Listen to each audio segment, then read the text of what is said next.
வயசுலேயே நான் வந்து சைல்டு லேபரு. கஷ்டம்னா அடுத்த வேளை சாப்பாட்டு கூட யோசிக்க வேண்டிய சூழ்நிலை இருந்த ஒரு வாழ்க்கை. சினிமா ரசித்ததுனால தான் ஒரு வெற்றிகரமான ப்ரொடியூசராக தயாரிப்பாளரும் ஆனேன். இந்த சினிமாவில் நொந்து நூலாகியும் போனேன். நடிகர்களை நம்பி தான் நாசமாக போயிட்டோம். அனிமலை வச்சு நிச்சயமாக காப்பாற்றின தைரியத்தில் படத்தை இறங்க ஆரம்பித்தேன். அன்எக்ஸ்பெக்டடாக கார்த்திக் சார் கூட கொடுத்த குறைச்சலில் படம் பண்ண முடியல. படம் பண்ண போஜிலேயே படம் நின்று போச்சு. வாஞ்சிநாதர் பூஜை போட்டு ஏவிஎம்ல ஆஃபீஸுக்கு வர்றேன். ஆஃபீஸில் அடி தட்டி நடக்குது. டிஸ்ட்ரிபியூஷன்ஸ்க்கு இதே போடாமல் கிட்டத்தட்ட ஒரு 2 கோடி ரூபா அட்வான்ஸ். பெரிய படமாக இருந்தாலும் சின்ன படமாக தான் தயாரிப்பாக தானே. அவன் படம் எடுக்கலைன்னா சினிமா இண்டஸ்ட்ரியே கிடையாது. இது யாருமே யோசிக்கிறது இல்லை. இப்போ நம்ம கூட நம்ம நண்பர்கள் 2 பேர் வருவாங்கல்ல, நம்ம எடுத்தா இளநியெல்லாம் மூடி போட்டு கொடுப்பாங்க போல இருக்குன்ட்டு அடுத்து எங்கன்னா கூட சம்பாதிச்சு ஒரு ப்ரொடியூசர் ஆயிரம் அப்படின்னு படத்தை எடுத்துட்டு வீட்டில் இருக்கிற தட்டு காணாம. வீட்டில் நீயா தான் எழுந்திக்கிற, நீயா தான் மூஞ்சி கழிக்கிற, நீயா தான் டாய்லெட் போகிற, நீயா தான் குளிக்கிற, நீ தான் ட்ரெஸ் பண்ணுற, நீ தான் செருப்பு மாட்டிட்டு வர்ற. ஷூட்டிங் வந்தால் மட்டும் என்ன மாட்டுறதுக்கு 7 பேர் உனக்கு. வணக்கம் காஜா சார். வணக்கம் சார். அதாவது நீங்கள் இப்போ தயாரிப்பாளர் எந்த அளவுக்கு பிரபலமோ உங்களுடைய பேட்டிகள் மூலமாக நீங்கள் ரொம்ப பிரபலம் ஆகிட்டீங்க இன்னும். அதாவது பார்க்குற வியூவர்ஸ்க்கு எல்லாருக்குமே. ஏன்னா சினிமாவில் ஆன் கேமரா வந்து நடிக்கிறவங்க நடிகர்களுக்கெல்லாம் வந்து இயக்குநர்கள் கூட வந்து இயல்பில் அந்த நரேஷனோ இல்லை அந்த கேமரா முன்னாடி பேசுகிறதெல்லாம் அந்த ஈர்ப்பு இருக்கலாம். பட் தயாரிப்பாளர் பொதுவாக அந்த மாதிரி இருக்கும்போது வந்து அவங்க இவ்வளோ ரசிக்கிற மாதிரி பேசுறதுன்றது ஒரு மாதிரி ரேராக நடக்கக்கூடிய விஷயம். நீங்கள் அப்படி ஒரு ஆள், நீங்கள் அது இயல்பிலே உண்டாது. அது என்ன காரணம்னா, ஒரு ஒரு விஷயத்தை வந்து இட்டு கட்டி கூட்டி குறைச்சி பேசினா தான் யோசித்து பேசணும். உண்மையை பேசுகிறதுக்கு சரளமாக அது மனசுக்குள்ளே இருக்குது, வெளியே வந்துகிட்டே இருக்கும். நான் சொன்னது எல்லாமே கொஞ்சம் உண்மையான விஷயங்கள். எதையுமே அந்த சினிமாவுக்காக நான் சினிமாக்காரன்றதுக்காக நான் கூட்டி குறைச்சி பேசலை. என்ன ஒரிஜினலாக நடந்துச்சோ அதை ஓப்பனாக பேசினேன், அவ்வளோதான். அது எல்லாருக்கும் பிடிச்சிருச்சு, அப்ரிஷியேட் பண்ணாங்க. எனக்கே வந்து அது ஒரு மிரட்சியான விஷயந்தான். சரி, வந்து மக்கள் வந்து நம்ம பேச்சு இவ்வளோ ரசிக்கிறாங்கன்றது எனக்கே தெரியாது. இயல்பில் அதே மாதிரி வந்து நீங்கள் உங்களோட பேச்சில் பார்த்த வரைக்கும் வந்து அந்த ஒரு சிரிப்பு ஒன்று இருக்குது. அந்த ஒரு வெள்ளந்தியான ஒரு சிரிப்பு, பேசி முடிச்சுட்டு ஒரு சிரிப்பு வருது பாருங்க, இதுதான். ஸோ சின்ன வயசுலேருந்து நீங்கள் இப்படிப்பட்ட ஒரு கேரக்டர் தானே நீங்கள் சின்ன வயசுல? ஆமாம் சார். ஆனால் சின்ன வயசுலேயே நான் வந்து சைல்டு லேபரு. சார் சைல்டு லேபராக இருந்தால் கூட அந்த கஷ்டத்தை கூட ஒரு ஜாலியாக தான் லீட் பண்ணிட்டு வந்துட்டுருக்கேன் இன்றைக்கி வரைக்கும். எவ்வளோ பிரச்சனைகளை ஃபேஸ் பண்ணியாச்சு, எவ்வளோ கஷ்டங்களை பார்த்தாச்சு, எவ்வளவோ நான் பெரிய லெவலும் சம்பாதித்ததுலேருந்து என்னென்ன பெரிய லெவல் டாப் லெவலும் பார்த்தாச்சு, அடிமட்டமும் போயாச்சு. அது என்றைக்கு இருந்தாலும் இந்த தைரியத்தையும் விடுறதில்லை, இந்த சிரிப்பையும் விடுறதில்லைன்னு வைங்களேன். சில நேரம் கொஞ்சம் கவலைகள் இருக்கும், இருந்தாலும் அடுத்த நிமிஷம் நம்ம கவலைப்படுறதுனால எது நடக்க போகிறதுன்ட்டு ஜாலியாக எடுத்துகிட்டு போயிடுறது, அவ்வளோதான். நீங்கள் ரோஜா கம்பைன்ஸ்னு பேர் வச்சதுக்கு என்ன காரணம்? ரோஜா கம்பைன்ஸ் சார், நான் இப்போ வந்து நாங்கள் ஆக்சுவலாக சினிமா பண்ணுற ஐடியா இல்லை. 93ல் அப்போ வந்து எப்படின்னா, நாங்கள் வந்து ஒரு சின்ன வயசில் ரொம்ப ரொம்ப கஷ்டப்பட்ட ஒரு கேரக்டர் நான். கஷ்டம்னா அடுத்த வேளை சாப்பாட்டு கூட யோசிக்க வேண்டிய சூழ்நிலை இருந்த ஒரு வாழ்க்கை. ஒரு சின்ன ஒரு சுருட்டு கடையில் போய்ட்டு, அந்த திருவாரூர் நாகப்பட்டினம் ஏரியாவில் வந்து சுருட்டு கடைகள் அப்போ இருக்கும். அந்த சுருட்டு கடையில் 25 பைசா வேலைக்காக போய் சேர்ந்த ஒரு கேரக்டர் நான். அந்த நிலைமையில் இருக்கும்போது அடுத்த வேளை சாப்பாட்டுக்கே வந்து யோசித்த நேரம். அதுக்கப்புறம் என்னென்னு கேட்டிங்கன்னா, ஒரு பெட்ரோல் பங்கில் வேலைக்கு சேர்றேன். பெட்ரோல் பங்கில் ஒரு 10 வருஷம் ஓடுது. அந்த 10 வருஷம் வாழ்க்கையில் தான் நான் வந்து எழுத படிக்க கற்றுக்கிட்டேன். பெட்ரோல் போடுறேன்னா இப்போ மாதிரி அப்போல்லாம் வண்டிங்கள்லாம் ஜாஸ்தி வராது. கரெக்டு. எப்போயாவது ஒரு வண்டி வரும். இந்த டைமில் வந்து என்னென்னா, உட்காந்து நோட் புக் வாங்கி பேனா எழுதி எழுத்து கூட்டி இங்கிலீஷு தமிழ் எல்லாமே எழுத்து கூட்டி படித்து தான் ஓரளவுக்கு இப்போ என்னால் அந்த கொஞ்சம் பேச எழுத முடியும். இன்றைக்கி வந்து ஓரளவுக்கு தெலுங்கு பேசுவேன், கன்னடா பேசுவேன், தமிழ் பேசுவேன், இங்கிலீஷ் ஓரளவுக்கு பண்ண முடியும். பெருசாக மேனேஜ் பண்ண முடியாது. இந்த மாதிரி இருந்த சூழ்நிலையில் ரொம்ப ஹார்டு ஒர்க்கு கஷ்டப்பட்டு இது பண்ணி வரும்போது ஒரு 82 வரைக்கும் பெட்ரோல் பங்க் வாழ்க்கை. பெட்ரோல் பங்கில் வேலை செஞ்சிட்ருக்கேன். அதுக்கப்புறம் சொந்தமாக தொழில் தொடங்குறேன். ஒரு 90க்கு மேலெல்லாம் பார்த்தீங்கன்னா, ஒரு நல்ல பொசிஷனில் வருமானம். என்னுடைய கடின உழைப்பு, சும்மா போய் எங்கேயும் போய் திருடிட்டு கொள்ளடிச்சுட்டுலாம் வரல. கடின உழைப்புனால வியாபாரம் பண்ணோம். வியாபாரம் சக்ஸஸ் ஆச்சு. 92, 93லாம் ஒரு நல்ல ரேஞ்சில் இருக்கிறப்ப, அப்போல்லாம் எப்படின்னு கேட்டிங்கன்னா, இந்த பட்ட கஷ்டங்கள் இந்த டைமில் என்ஜாய் பண்ண ஆரம்பிச்சேன். என்ஜாய்மெண்ட்டுன்றது வந்து உங்களுக்கு ஜாலியாக இருப்பேன், சந்தோஷமாக இருப்பேன். ஃப்ரெண்ட்ஸ் எல்லாம் காலையில் ஒன்றா கூடுவோம், ரூம் போடுவோம், கார்ட்ஸ் ஆடுவோம், ஃப்ரீயாக இருக்கிற டைமில். அப்போ வந்து அம்பாசிடர் பல்லவா ரெகுலராக இதுக்கு போவேன். ஈவினிங் ஆச்சுன்னா அம்பாசிடர் பல்லவா நான் நண்பர்கள்லாம் போயிட்டு ஜிம்மில் போயிட்டு ஒர்க் அவுட் பண்ணுவோம். ஸ்விம்மிங் பூலில் ஸ்விம் பண்ணிவிட்டு ஈவினிங் ஆச்சுன்னா அங்கே உட்காந்து ஜாலியாக உட்காந்துட்டு சாயங்காலம் ஒரு 7-8 மணிக்கு கிளம்பி வர்ற டைமில் நம்ம அருணாச்சலம்னு ஒரு முரளியோட மேனேஜர், அவர் விக்ரமன் சார்ட்டி மேனேஜர் இருந்தார். அவர் வந்து அங்கே தேடி வர்றாரு எங்களை. வந்தோடனே, சார் உங்களை பார்க்கணும் வந்தேன் சார். நான் என்ன அருணாச்சலம் இங்கே வந்துட்டீங்கன்னு. இல்லை, விக்ரமன் சார் ஒரு நல்ல கதை வச்சுருக்காரு, அந்த கதையை வந்து உங்கள்கிட்ட சொல்ல சொன்னார். ஆனால் அப்போ விக்ரமன் சாருக்கு வந்து 2வது படம் 3வது படம் பண்ணி கோகுலம் பண்ணி முடிச்சதுக்கப்புறம் கோகுலம் பண்ணி முடிச்சுட்டு அதுக்கப்புறம் புதிய மன்னர்கள் புதிய மன்னர்கள் வந்து கொஞ்சம் ஆவரேஜாக போன டைம் அந்த நேரத்தில் வந்து அனுப்பிச்சி விட்ருக்காரு. சரி, எங்களுக்கு என்னென்னு கேட்டிங்கன்னா, ஹார்ட் ஒர்க்கு காலைல 10-11 மணிக்கு வேலை முடிஞ்சிடும். அதுக்கப்புறம் வந்து வேலை இல்லை. சரி, ஒரு படம் தான் பண்ணி பார்க்கலாமே அப்படி. சின்ன வயசுல ஆசை இருந்துச்சா சினிமாவில் ஏதாவது? நீங்கள் ஏன்னா நீங்கள் உங்களோட தொழிலே வேறு, நீங்கள் பெட்ரோல் பங்க்ல இருந்து நீங்கள் வேறு பிஸ்னஸ் அப்படின்னு ஃபுல்லாக இறங்கிட்டீங்க. ஒரு ரசிகனா சினிமா ரசிச்சிருப்பீங்க சின்ன சார். வயசுல. சினிமாவை அதுதான் கேட்குறேன். சினிமாவை ரசித்ததுனால தான் ஒரு வெற்றிகரமான ப்ரொடியூசராக தயாரிப்பாளராக ஆனேன். இந்த சினிமாவோட நொந்து நூலாகியும் போனேன். சினிமாவை ரசித்ததுனால தான். அந்த காலத்தில் சார் நான் அப்போ வந்து எப்படின்னு கேட்டிங்கன்னா, ஒரு 12-13 வயசு, வேலை தேடி அலைவேன். வேலை எங்கே வந்து கேட்பேன்னா, கற்பூர் ஸ்டுடியோவில். அப்போ வந்து பங்கில் சேர்றதுக்கு முன்னாடி சொல்கிறீங்களா நீங்கள்? ஆமாம், பங்கில் சேரும்போது ஒரு 16 வயசு இருக்கும். இந்த 12-13 வயசில் வேலைக்காக அலைஞ்சிட்டு இருக்கிறது தானே. கற்பூர் ஸ்டுடியோ வாசலில் வந்து அந்த கார்பெண்டருக்கு ஹெல்ப்பருக்கு எடுப்பாங்க. காலையில் பார்த்தீங்கன்னா லைனாக எடுப்பாங்க. அப்புறம் பார்த்தீங்கன்னா சின்ன பையனை அனுப்பிச்சி விட்ருவாங்க. அப்புறம் ஏவிஎம் ஸ்டுடியோ போய் நிற்பேன். என்னென்னு கேட்டிங்கன்னா, சரி வேலை செஞ்சால் யாராவது ஆக்டர் பார்க்கலாம், ஷூட்டிங் பார்க்கலாம். யார் ரொம்ப பிடிக்கும் உங்களுக்கு சின்ன வயசுல ரொம்ப ரசிச்சிருங்க? எம்ஜிஆர் சார். சூப்பர். அது இன்னைக்கு வரைக்கும் என் காரை ஆன் பண்ணிங்கன்னா எம்ஜிஆர் சாங்ஸ் தான். அப்படியா? ஆமாம். அது நான் இருக்கிற வரைக்கும் அது எம்ஜிஆர் ரசிகன் தான். அதில் ஒன்றும் அந்தளவுக்கு ரசிகன், எம்ஜிஆரோட ரசிகன் நான். இதோட சார் சில நேரத்தில் ரொம்ப மனசு கஷ்டமாக இருந்துச்சுன்னா அவருடைய பாடல்கள் தான் என் காரில் போட்டுட்ருப்பேன். நிச்சயமாக ஒரு உத்வேகம் கொடுக்கும்.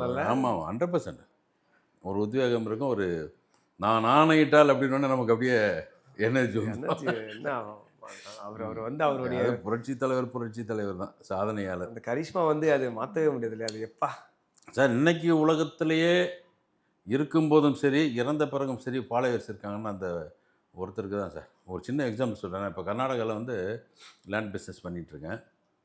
அப்போது லேண்டு விஷயமும் ஒருத்தர் வந்தார். கன்னடர், ஆனால் தமிழ் ரொம்ப நல்லா பேசுவார்.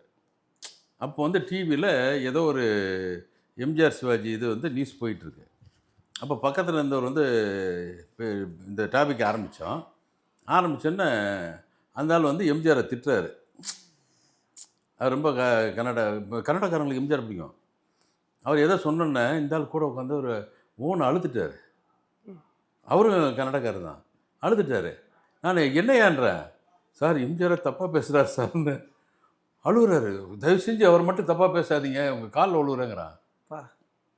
அப்போ தான் நினச்சேன், அதாவது ஒரு ஸ்டேட் விட்டு ஸ்டேட்டு, தமிழ்நாடுன்றது வேறு, மாநிலம் விட்டு மாநிலம் வந்து இவருக்கு இவ்வளோ ஒரு பெருமை இருந்திருக்கு அப்படின்னா, இன்றைக்கி எம்ஜிஆர் படம் போட்டால் பெங்களூரில் பாலாபிஷேகம் பண்ணுறாங்க கட் அவுட்டுக்கு. அந்த மாதிரி வாழ்ந்து அவரை மாதிரி இனிமேல் பிறக்க போகிறதும் இல்லை, இறக்க போகிறதும் இல்லைன்னு வைங்களேன். அது அவர் பாடல் மாதிரி தான் இருந்தாலும் வேறு பேர் சொல்ல வேண்டும். அது மாதிரி வாழ்ந்து காட்டின ஒரு தலைவர் அவர். ஆமாங்க. ரொம்ப பிடிச்ச படம் என்ன அவரோட படத்தில் உங்களுக்கு? ரொம்ப நிறைய படங்கள் சார். ரொம்ப அதிக தடவை பார்த்ததுன்னா ஏதாவது? நிறைய எல்லா படம், படகோட்டி, எங்கள் வீட்டு பிள்ளை, குடியிருந்த கோயில், ஒளிவிளக்கு, ஏகப்பட்ட படங்கள், புதிய பறவை. எம்ஜிஆர் படம் ஒரு படம் கூட மிஸ் பண்ணியிருக்க மாட்டேன். இன்றைக்கும் வந்து என்னைக்காவது ஆச்சுன்னா இந்த எங்கள் வீட்டு பிள்ளை போட்டு பார்ப்பேன், இந்த படகோட்டி போட்டு பார்ப்பேன், உலகம் சுற்றும் வாலிபன் அடிமை பண்ணு, எவ்வளோ நாடோடி மண். இன்றைக்கி கூட அந்த மாதிரி படங்கள் எங்கே சார் எடுக்க முடியும்? நல்ல ஒரு ஒரு ஒரு படம் வந்து பிளாக் அண்ட் ஒயிட் கலர்னு ஒரே படத்தில் இன்னைக்கு வந்ததெல்லாம் பேசுகிறோம் பாகுபலி அது இதுன்னு சொல்லிட்டு பேசுகிறோம். அன்னைக்கெல்லாம் என்ன ஒரு எந்த இந்த டெக்னாலஜி பெருசாக டெக்னாலஜி இல்லாத நேரத்தில் அவ்வளோ பிரம்மாண்டமாக படம் எடுத்திருக்காருன்னா, இல்லை ஒரு ஆக்டர்ன்றதை தாண்டி தயாரிப்பாளர் இயக்குனர் அப்படின்றதெல்லாம் வந்து ஆமாம், இல்லை பெரிய ஜீனியஸ் சார், பெரிய ஜீனியஸ். எல்லாருமே ஒரு சாதாரணமாக வந்து யாருமே வந்து ஒரு தலைவராகிறது, ஒரு முதலமைச்சர் ஆகிறது சாதாரண விஷயம் கிடையாது. அவங்களுடைய உழைப்புகள் இருக்கும், அவங்களுடைய புத்திசாலித்தனம், உண்மை உண்மை. எல்லாரையுமே சொல்கிறேன் நான் பொதுவாக. இப்போ நீங்கள் அவர் மேலே அவ்வளோ ஒரு ஈர்ப்பு உங்களுக்கு இருந்திருக்கு சின்ன வயசுலேருந்தே சொன்னீங்க. அதனால் எப்படி நான் சினிமாவை ரசிக்காமல் இருப்பேன் அப்படின்னு சொன்னீங்க. இப்போ 90களில் இப்போ நான் உங்களுக்கு நிறைய நண்பர்கள் வட்ட ஆரம்பிச்சு நீங்கள் ஒரு நல்ல நிலைமைக்கு வந்துட்டேன் 90லேயே வந்து. ஆமாம் சார். இப்போ வந்துட்டு இப்போ அந்த பாம்புக்குற ஹோட்டலில் இப்போ ஸ்விம் பண்ணிகிட்டு இருக்கேன், வந்தார். வந்துட்டு இந்த மாதிரி விக்ரம் சார் கதை வச்சுருக்காரு சார் பார்க்கணும். அப்போ நாங்கள் முடிவு பண்ணுறோம், சரி இப்போ ஒரு படம் எடுத்து பார்க்கலாம் அப்படின்னு சொல்லிட்டு அவர் அப்பார்ட்மெண்ட்டில் தங்கியிருந்தார் கேகே நகரில். போய் சொன்னோன்னா இனியெல்லாம் சுகமேன்னு ஒரு கதை சொன்னார். சொல்லிவிட்டு கார்த்திக் ஹீரோவாக வேணும் சார், இளையராஜா சார் போடலாம் அப்படின்ட்டு சரவணன் சொல்லி புதுசாக அப்போ இப்போ நம்ம கேமராமேன் இருக்கார்ல சரவணன், போயோட கேமராமேன். ஆமாம், அவரை வந்து அறிமுகம் பண்ணுறோம். அதில் இது எல்லாமே கம்ப்ளீட் பண்ணோம். கார்த்திக் சார் போய் இதில் ஷூட்டிங் இருந்தார் பொள்ளாச்சியில். அவரை போய் கமிட் பண்ணிவிட்டு அவர் வழக்கம் போல் அவர்கிட்ட அது தனி கதை, அவர்கிட்ட அட்வான்ஸை கொடுத்து மாட்டி சிக்கி சீரழிஞ்சது, அது தனி. அது ரீசெண்டாக அது ரொம்ப பெருசாக ஷேர் ஆகிட்டு இருக்கு.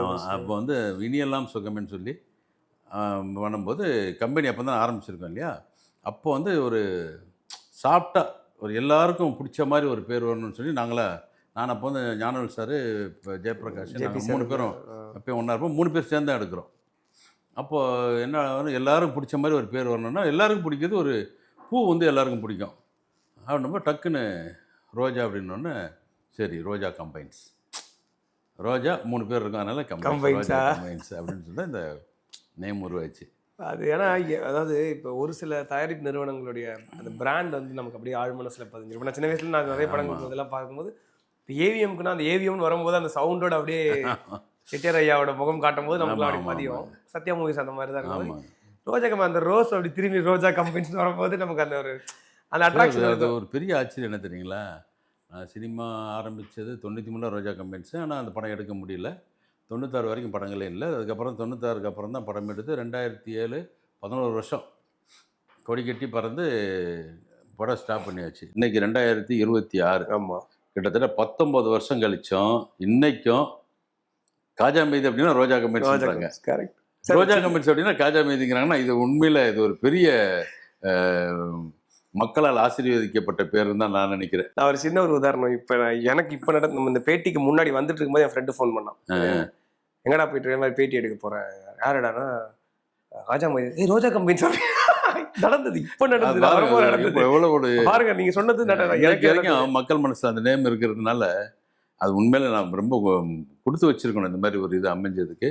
இன்னைக்கு வரைக்கும் அந்த டக்குன்னு சொன்னோன்னே ஒரு ரெகக்னைஸ் பண்ணுறாங்க இல்லைங்களா. இது வந்து எனக்கு நிறைய இடத்துல 2007 எனக்கு படத்தில் வந்து சினிமாவால் ஏகப்பட்ட சிக்கல் மாயி சீரழிஞ்சு ஒரு சின்ன பின்னமாகி போகிற நேரத்தில் இந்த ரோஜா கம்பெனிஸ் நேம் தான் எனக்கு திருப்பி எனக்கு ஒரு வாழ்க்கையை கொடுக்குது. ஒரு இடத்துல போய் என்ட்ரி ஆகிறதுக்கு போகும்போது ரோஜா கம்பெனிஸ் சொன்னால் காஜா மின்சா வாங்க சார் அப்படின்னு சொல்லிட்டு அவர் ரெஸ்பான்ஸ் பண்ணது, அவர் வியாபாரம் கொடுத்தது, அந்த வியாபாரத்தை வச்சு திருப்பி லைவ் வெளியே வர்றதுக்கு இந்த நம்ம பேனர் வந்து சினிமா தான் என்ன அழிச்சது, இந்த சினிமா தான் திருப்பி வந்திருக்கேன். இப்போ திருப்பி புதுசாக ரோஜா கம்பெனிஸில் ஒரிஜினல் சிங்கத்தை வச்சு ரொம்ப ரிஸ்க் எடுத்து ஒரு படம் பண்ணிகிட்ருக்கேன். படம் முடிஞ்சு ரிலீஸ் பிளான் பண்ணிகிட்ருக்கோம். சூப்பர். ஆமாம், இது வரைக்கும் பெருமையாக சொல்லிக்கலாம், ஒரு தமிழனா இந்த மாதிரி ஒரு படம் யாருமே எடுத்ததில்லைன்னு உலகத்திலேயே ஒரு பாராட்டக்கூடிய ஒரு படமாக இருக்கும். இது ஒரிஜினல் சிங்கத்தை வச்சு இதான் நம்ம ஹாலிவுட்லேயும் எடுக்கலை, பாலிவுட்லேயும் எடுக்கல. முழு படம் வந்து ஒரு சிங்கத்தை வச்சு லைவாக இவ்வளோ வந்து ரிஸ்க் எடுத்து யாருமே பண்ணியிருக்க மாட்டாங்க. அந்த மாதிரி ஒரு படத்தை பண்ணியிருக்கோம். ரிலீஸு மக்களுக்கு வந்துடும். குழந்தைங்கள்லேருந்து பெரியவங்க வரைக்கும் ரசித்து 100% கைத்தட்டக்கூடிய படமாக இருக்கும். அந்த படம் வந்து ரிலீஸ் பிளான் பண்ணிட்டு இருக்கோம். ஏன்னா நீங்கள் ஒரு 2 வருஷம் முன்னாடி ரொம்ப வருஷத்துக்கு அப்புறம் உங்களுடைய பேட்டி வரும்போது சொல்லியிருந்தீங்க, திரும்பி வரலான்னு முடிவு பண்ணிட்டேன், கண்டிப்பாக வருவேன், பெருசாக ஒன்று பண்ணுவேன்னு சொன்னீங்க. அதுக்கான சரியான நேரம் எனக்கு அமைஞ்சது. எனக்கு பொதுவாக என்னென்னு கேட்டிங்கன்னா, பட்ட காயங்கள் இந்த படத்தில் இந்த இதெல்லாம் பார்த்துட்டு சரி சினிமா வேண்டாம், நம்ம வேறு தொழிலை பார்த்துட்டு வயசாகி போச்சு நிம்மதியாக எங்கேனா தொழில் பார்த்துட்டு எங்கன்னா வேறு கண்ட்ரி போய் பண்ணிட்டு போயிடலாம்னு நினச்சிட்டு போகிற நேரத்தில் என் நண்பர் ஞானவேல் சார் நானும் டெய்லி பேசிகிட்டு இருப்போம் ஃபோனில். நான் பெங்களூரில் தான் வியாபாரம். இங்கே பேசிட்டு இருக்கும்போது அவர் சொன்னார், இந்த மாதிரி ஒரு அனிமல் வச்சு ஒரு கதை சொன்னாங்க சார், நல்லா இருந்துச்சு அப்படின்னாரு. இருங்க சார் வரேன்னு சொல்லிட்டு நான் எப்படியும் அங்கே வாரத்தில் 3 நாள் பெங்களூர், 4 நாள் சென்னை இருக்கேன். அப்போ வந்து அவரை போய் மீட் பண்ணி பிரபுசாலமன் சாரை மீட் பண்ணோம். அப்போ ஒரு லைன் சொன்னார். சொன்னப்போ பார்த்தீங்கன்னா இது முழுக்க இந்த சிங்கத்தை வச்சு ஒரு கதை இருந்துச்சு, ரொம்ப வித்தியாசமாக இருக்குது. நடிகர்களை நம்பி தான் நாசமாக போயிட்டோம், அனிமலை வச்சு நிச்சயமாக காப்பாற்றணும் தைரியத்தில் படத்தை இறங்க ஆரம்பிச்சிட்டேன். இப்போ பார்த்தீங்கன்னா பெரிய பிரம்மாண்டமாக போயிட்டு செலவுகள் வந்து பார்க்காம இந்த படத்தை எடுத்து பண்ணியிருக்கேன். ரொம்ப அருமையாக பண்ணியிருக்காரு. உங்களோட படங்கள் என்னைக்குமே நீங்கள் அதை பார்த்தது இல்லையா? ஆமாங்க. இது இன்னும் ரொம்ப ரொம்ப நல்லாயிருக்கும். Super super super. படம் வந்து குழந்தைகள்லேருந்து பெரியவங்க வரைக்கும் பெருசாக ரசிக்கிற மாதிரி இருக்கும். படத்து பேர் வந்து மேம்போன்னு வச்சுருக்கோம். மேம்போ அதுவுமே ரொம்ப பரிச்சயமான ஒரு பேர் இல்லையா? மேம்போ அப்படின்னு சொன்னாலே எல்லாருக்கும், குழந்தைங்களும் எல்லாருக்குமே. ஆமாம், டக்குன்னு எல்லாம் குழந்தைங்களுக்கு அட்ராக்ட் இருக்கு. இப்போ ப்ரொமோஷன் வந்து மார்ச்சுக்கு மேலே ஆரம்பிச்சுட்டு சூப்பர் மே மாதம் படம் ரிலீஸுக்கு பிளான் பண்ணிட்டு சுட்டி குழந்தை எப்படி அந்த ஹாலிடேஸ்ல இறக்கி அதே மாதிரி இந்த படம் வந்து பெருசாக எல்லா மக்களும் இருக்கும். இது கட்டாயம். Super super super. நல்லா சார், நீங்கள் இப்போ இனியெல்லாம் சுகமேக்கு முன்னாடி இப்போ அந்த படம் ஆரம்பிக்கலாம் அப்படின்னு பேசிட்டு இருந்தீங்க. அதுக்கு முன்னாடி உங்களுக்கு சினிமாவில் நண்பர்கள் இருந்தாங்களா யாராவது? இந்த தொழில் பண்ணும்போது ஏதாவது சினிமா வட்டாரத்தில் உங்களுக்கு நண்பர்கள் யாராவது? எனக்கு முரளி நல்ல நண்பர் சார். அப்போ பாலம்னு ஒரு படம் வந்துச்சு இல்லைங்களா, பாலம், புதிய காற்று, அதெல்லாம் வந்து நான் கூட இது பண்ணிகிட்டு இருந்தேன். புதிய காற்று நான் தான் நானும் முரளி சேர்ந்து தான் பண்ணோம். அப்போ வந்து முரளி எனக்கு நல்ல பழக்கம்.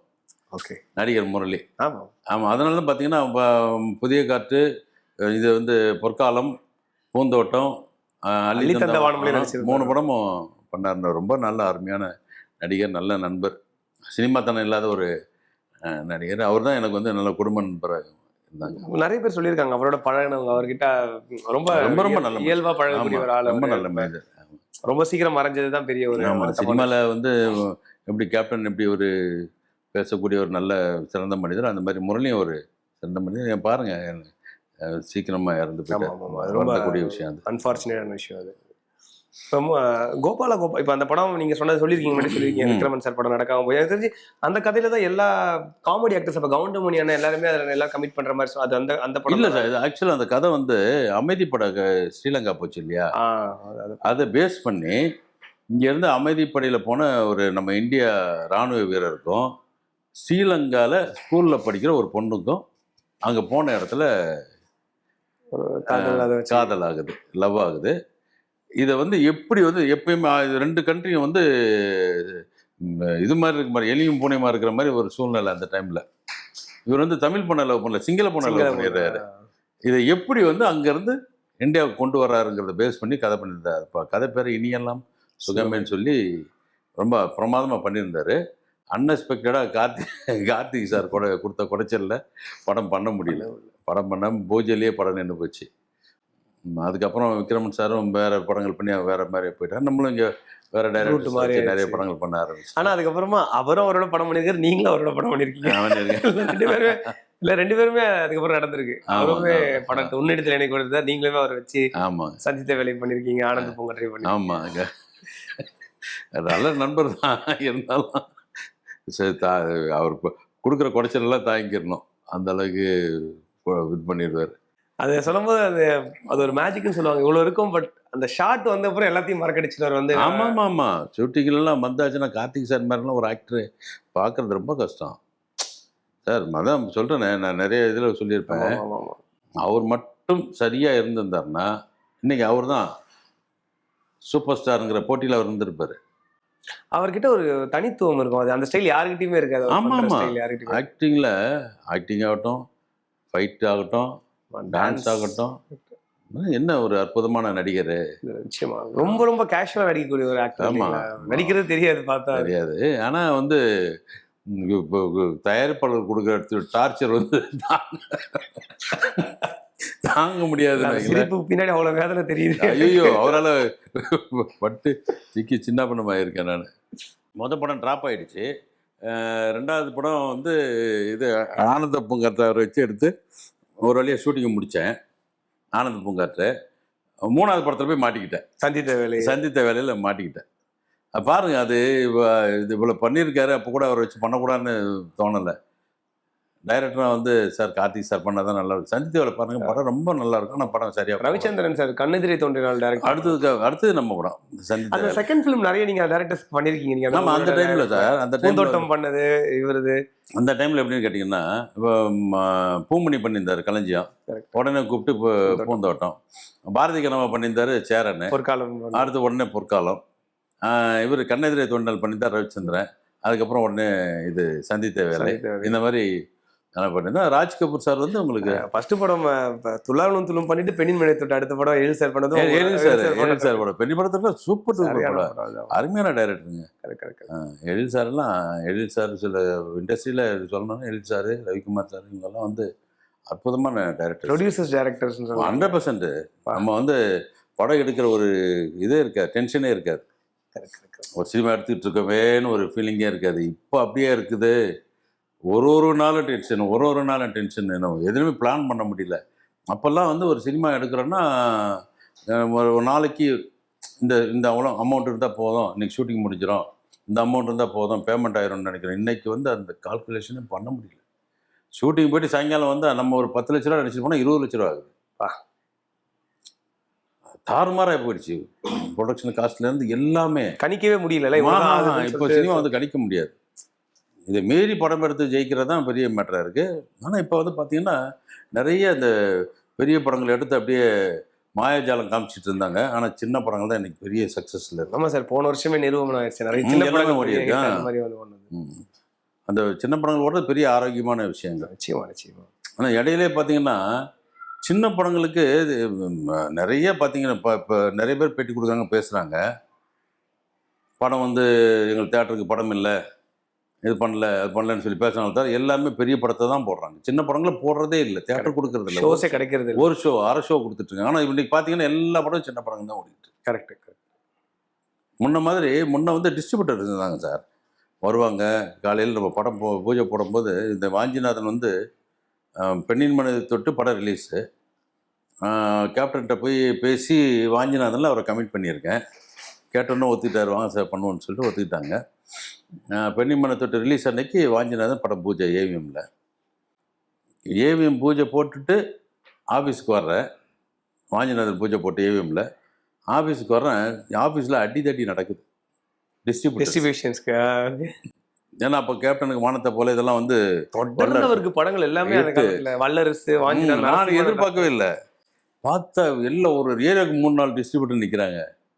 லிட்டரலாக அடிதடி. 1.5 மணி நேரத்தில் மொத்த ஏரியாவை விற்று முடிஞ்சு போச்சு. பாருங்க, டேபிள் ப்ராஃபிட் வந்து அப்படியே படம். ஆமாம், அன்னைக்கே வந்துருச்சு. இதே போடாமல் கிட்டத்தட்ட ஒரு 2 கோடி ரூபா அட்வான்ஸ். முதல் நாளே அந்த மாதிரி சினிமாலாம் இனிமேல் திரும்பி வருமானு தெரியல. வர வைக்கலாம், பெரிய ஆட்கள்லாம் நினச்சா வைக்கலாம். இந்த சினிமாவால் சம்பாரித்து நல்லா கோடியாக வச்சுட்டு சினிமாவே குறை சொல்லிட்டு இருக்கிறவங்கெல்லாம் சேர்ந்து பழையபடி இந்த டிஸ்ட்ரிபியூஷன் மாதிரி கொண்டு வந்து இந்த சின்ன படங்கள்லாம் ரிலீஸ் பண்ண ஆரம்பித்தாங்கன்னா, ஆனால் எல்லாம் பார்த்திங்கன்னா சினிமாவே குறை சொல்கிறது, ப்ரொடியூசரை குறை சொல்கிறது. இதில் குறை சொல்கிறவங்களாம் பார்த்திங்கன்னா இந்த சினிமாவை வச்சு பல 100 கோடி பல 1000 கோடி சம்பாரிச்சிட்டு உட்காந்துருக்கிறவங்க தான் இதை குறை சொல்கிறவங்கள. இந்த சினிமாவுக்கு நல்லது பண்ணணுன்னு இவங்களால எதுனா நடந்திருக்காங்கன்னா எதுவுமே நடந்திருக்காது.